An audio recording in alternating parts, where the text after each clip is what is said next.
Evo, nakon što smo potegnuli nekoliko reda da uhvatimo ravninu, krećemo zatvaranje ovog dijela pergole sa keramikom i izlaženje na jednom dijelu pergole, tako da smo mogli završiti danas ovaj dio.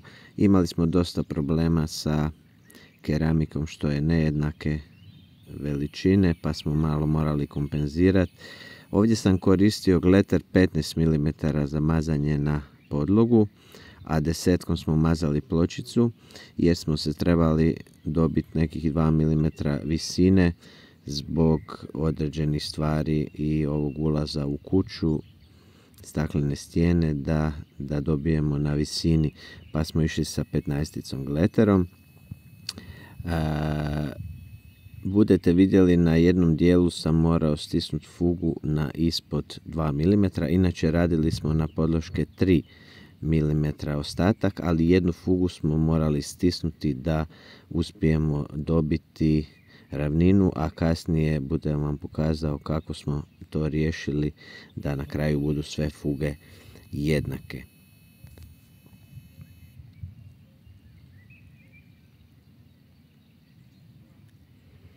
Koliko god površina izgleda jednostavno za postaviti, opet na kraju dosta tu ima situacija na koje se nailazi, ali bitno nam je bilo da imamo ravninu i da se možemo ovako zatvarati sa ovih 2,5 reda, da možemo se kretati, jer ovo je premali format pločica da bi se gazilo po njemu kad postavljate. Sa keramikom 60-120 to je veća površina i već je drugačije da gazite po friško postavljanoj pločici, ali sa 60-60 postoji mogućnost da vam utone na nekom dijelu previše i to ne bi bilo dobro. Tako da uvijek gledamo da se zatvaramo na jednu stranu gdje možemo izići. Ovdje vidite, izlazimo na jedan dio pergole van.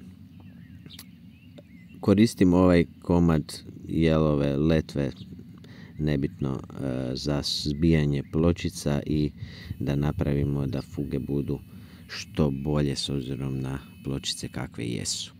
To je to, hvala ljudi za praćenje. Krećemo dalje sa terasom i vanjskim radovima, bez obzira što je i neka kišica najavljena, budemo morali pokrivati.